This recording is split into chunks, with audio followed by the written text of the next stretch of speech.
नमस्कार। नर्मदे हर।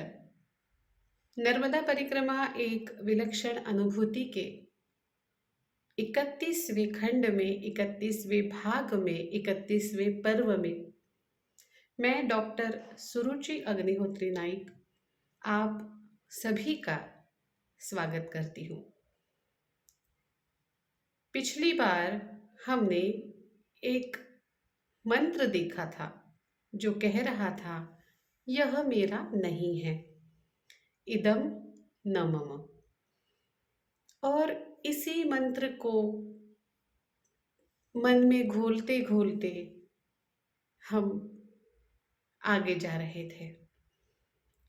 मुझे यकीन है, जैसे मैं परिक्रमा में आगे चल रही थी, पिछला भाग सुनने के बाद कहीं आपके भी मन में यह मंत्र घुलता रहा है, घुलता रहा है, आज भी घूम रहा है ना?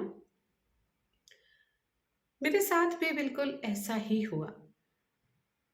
ये मंत्र तो मन में घूम रहा था, लेकिन घूमते घूमते घूमते घूमते कुछ और विचार ये मंत्र मुझे दे रहा था। हम गोरा कॉलोनी के बाद गुवार नाम की एक जगह है, हम वहाँ गए। आज वही आसन लगाने का हमने सोचा। अब इदम न मम तो घूम ही रहा था, लेकिन हुआ ये कि इदम न मम में से इदम न, ये बात तो समझ में आ गई, लेकिन मम ये चीज थोड़ी सी समझ में नहीं आ रही थी। यह मेरा नहीं है, वह मेरा नहीं है। तो दो चीजें मेरे मन में कर गई। एक ये कि मेरा क्या है, और दूसरा ये कि मैं कौन हूं। मम, ये मैं हूं ही कौन। लेकिन मेरा क्या है ये समझने से पहले ज्यादा जरूरी था ये समझना कि मैं कौन हूं। जब तक मैं मुझे ना समझूं, तब तक मेरा क्या है ये मुझे कैसे पता चलेगा। और यही मैं सोच रही थी, और आजू बाजू में नजर मेरी जा रही थी। तब मुझे याद आया कि पिछले आश्रम में, हरिधाम आश्रम में जब मैं थी, तब वहां पे बहुत सारे परिक्रमावासी थे। उनमें से कई सारे परिक्रमावासी गांजा पी रहे थे। उसका जो गंध था वो मुझे मुझे अच्छा नहीं लग रहा था। मुझे परेशान करने वाला गंध था। मेरे मन में इस तरह से ख्याल आ रहे थे कि क्या ये लोग गांजा क्यों पीते हैं, इतना उसका गंध इतना तीव्र तेज आता है, इन लोग कैसे इसे पीते हैं। और मुझे तो ये बिल्कुल भी पसंद नहीं है। तब समय था, इसलिए हम आगे के आश्रम के लिए आगे बढ़े।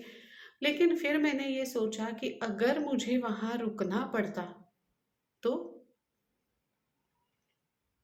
फिर मैंने ये सोचा कि शायद रुक तो मैं जाती, क्योंकि अगर अंधेरा हो जाता तो मुझे वहां रुकना ही पड़ता। लेकिन तब मेरा मन मुझे क्या कहता, क्या यहाँ पे गांजा का गंध आ रहा है, कैसे रहोगी तुम, ये तुझे पसंद नहीं है, तुम कुछ तो अलग करो, ये सारी बातें मेरा मन मुझे कहता। और ये जो मेरा मन है, इसके ऊपर जब मेरे विचार केंद्रित हुए, तब मुझे पता चला कि यही है सारे प्रसाद की जड़, जिसे हम कहते हैं। यही है, मन ही है। उकसाता रहता है अंदर ही अंदर से, कहता रहता है ये नहीं करो, वो करो, वो नहीं करो, ऐसा करो। और हम भी इसकी हर बात मानते जाते हैं।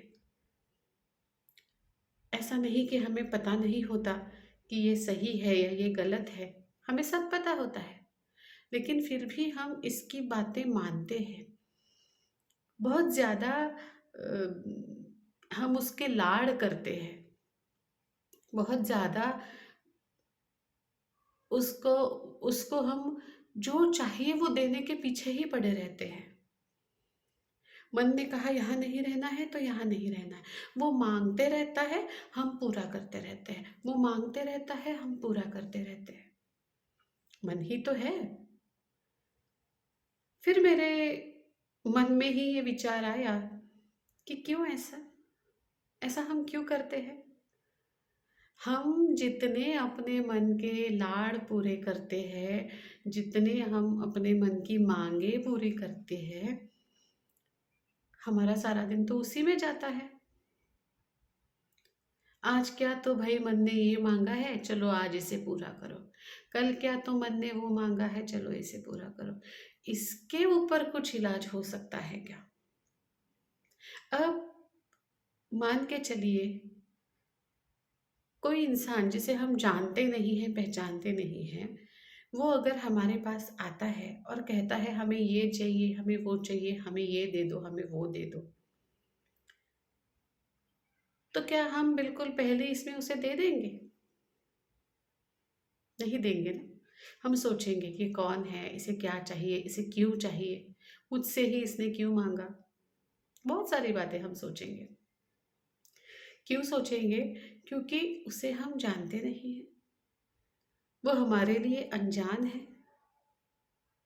और इसलिए हम उसकी सारी मांगे एक झटके में पूरी नहीं करते हैं। फिर मेरे मन में ख्याल आया, क्या हमारे मन के तरफ भी इस नज़र से देखा जा सकता है? जैसे कोई तीसरा इंसान हो जिसे हम नहीं जानते हैं, क्या उस तरह से हम हमारी हमारे ही मन के तरफ देख सकते हैं कि मन भाई बाहर खड़ा है, मैं यहाँ खड़ी हूँ और मैं इसे जानती नहीं, ये कितनी ही मांगे पूरी करे, कितनी ही मांगे मेरे सामने रखी, क्या मैं इसकी सारी मांगे पूरी करूँगी? क्योंकि बहुत बार तो मुझे पता होता है कि ये मांग सही है और ये मांग गलत है। इसका भी जवाब मुझे मिला।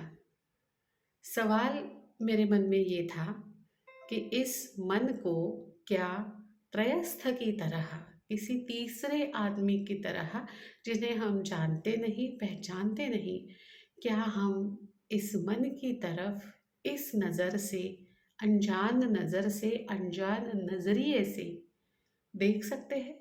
और अगर देखते हैं तो क्या होता है? जवाब तो मिला, लेकिन जवाब से पहले मेरे विचारों की दिशा बदलने लगी है, ये मुझे समझ में आ रहा था। अब वो कैसे बदलने लगी, ये आपको बताती हूँ। हम यहाँ से आगे निकले, यहाँ से हम गए आनंद आश्रम। आनंद आश्रम एक बहुत ही बड़ा आश्रम था। हम मध्य प्रदेश से गुजरात में आए थे, और मध्य प्रदेश के जो लोग थे बड़े ही भाविक लोग थे, बड़े ही सेवादारी लोग थे।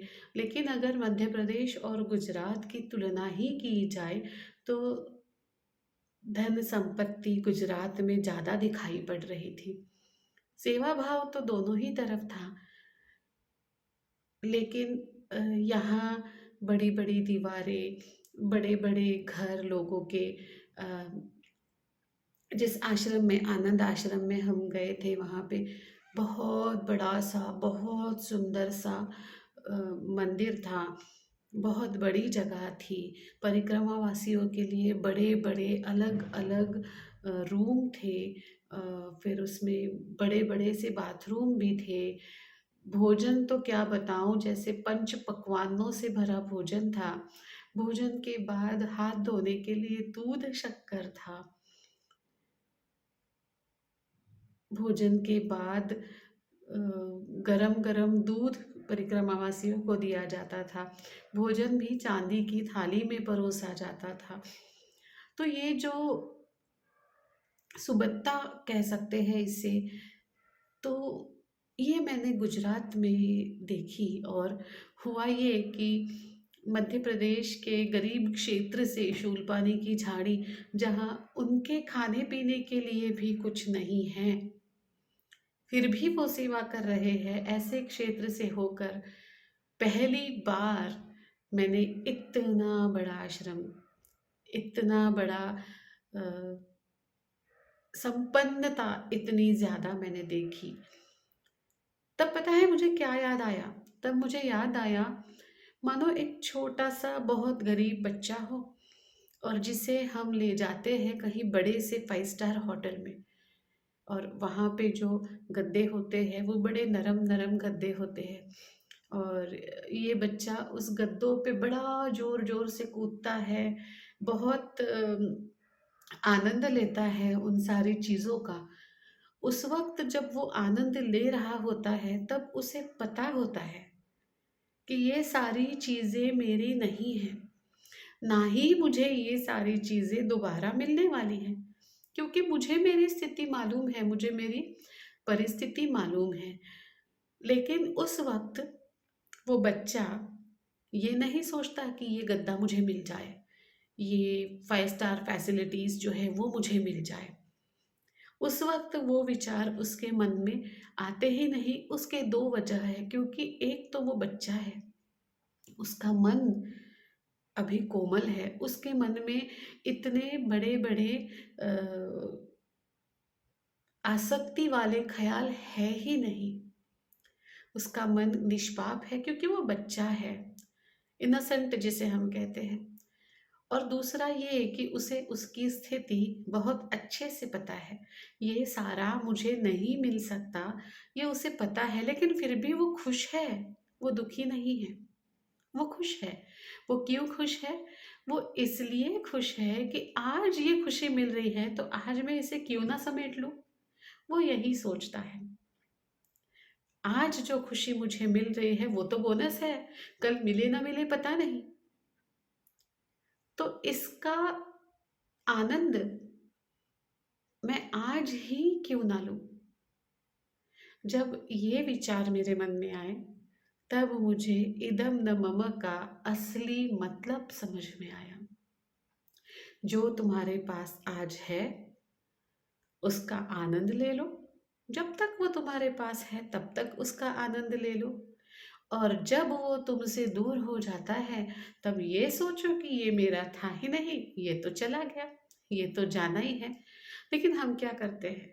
या तो हम उसका आनंद नहीं लेते, हम और के पीछे भागते हैं, ये तो मिल गया, अब ये चाहिए, अब वो चाहिए, और या तो ये तो कल चला जाएगा, ये तो कल चला जाएगा, ये सोच के हम नाराज रहते हैं।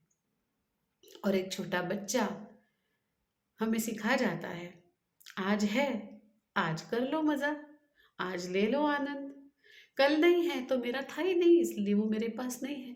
कितनी कितनी सिंपल सी बात है।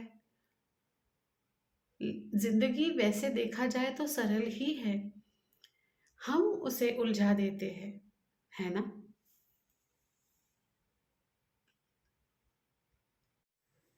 जब यहाँ पे मैं मेरा जप करने बैठी, बहुत अच्छा मेरा जप हुआ, लेकिन मुझे यूँ लगने लगा कि मैंने अकेले ही चलना चाहिए, मैंने किसी के साथ चलना ही नहीं चाहिए। इसका क्या कारण था मुझे नहीं पता, लेकिन मैं ऐसे बोल नहीं सकती थी कि अब मैं अकेले चलने चाहती हूँ और आप अलग चलो, मुझे आपके साथ नहीं चलना है। ये इस तरह से कहना बड़ा ही गलत हो जाता, क्योंकि अब तक हम साथ में चल रहे थे, एक परिवार की तरह चल रहे थे, और आज मैं इस तरह से बोलूँ, ये मुझे कुछ उचित नहीं लग रहा था। लेकिन वो जो नर्मदा मैया होती है ना, उसे पता होता है कि तुम्हें किस चीज़ की ज़रूरत है, और उसी तरह से वो तुम्हारे सामने वो चीज़ें रखती है जिसकी तुम्हें सही में ज़रूरत है। इच्छा की बात मैं नहीं कर रही हूँ, मैं ज़रूरत की बात कर रही हूँ। इच्छाएँ तो बहुत होती हैं, लेकिन ज़रूरतें, कि इसके सिवा तुम्हारा काम नहीं चलेगा, इसे ज़रूरत कहते हैं, और इच्छाएँ तो उसकी तो कोई सीमा ही नहीं। तो ये जो नर्मदा मैया है ना, ये तुम्हारी ज़रूरतें पूरी करती है, और शायद उसके बाद अकेले चलना मेरी ज़रूरत थी। शायद मेरे विचारों के लिए, शायद मेरी माई ने जो मुझे लाइफ लेसन्स दिए हैं, उसके लिए शायद मुझे अकेले चलना ही ज़रूरी था। तो हुआ यूँ कि मयूरेश दादा, स्मिता ताई और सुरेखा ताई अलग चलने लगे। पसारकर काका और काकू अलग चलने लगे और यहाँ से मैं अकेली अलग चलने लगी। हम चलते अलग थे कई बार, लेकिन बहुत बार ऐसा हो जाता था कि हम रुकते एक ही जगह थे, क्योंकि करीब-करीब हमारा रास्ता भी एक ही था और करीब-करीब हम चलते भी एक जितना ही थे। तो इस प्रकार से मेरा चलना वहाँ से अलग हो गया, और मेरा चलना अलग हो गया तो मुझे जो अनुभव आए या मुझे जो विचारों में परिवर्तन आया, वो भी अलग होने लगा। नमस्कार, मैं डॉक्टर सुरुचि अग्निहोत्री नाइक, तज्ञ क्लिनिक में आप सभी का स्वागत करती हूँ। इस वक्त आप स्क्रीन पे एक रिपोर्ट देख रहे हैं। वह रिपोर्ट मेरे एक पेशेंट की है। जब उनका मेरे पास फ़ोन आया था, तब उन्हें बहुत ज़्यादा पेट दर्द था। जब रिपोर्ट देखा तो सिंपल सिस्ट और किडनी स्टोन की समस्या उन्हें थी। उनके पेट में इतना दर्द उठता था कि काम करना भी मुश्किल था।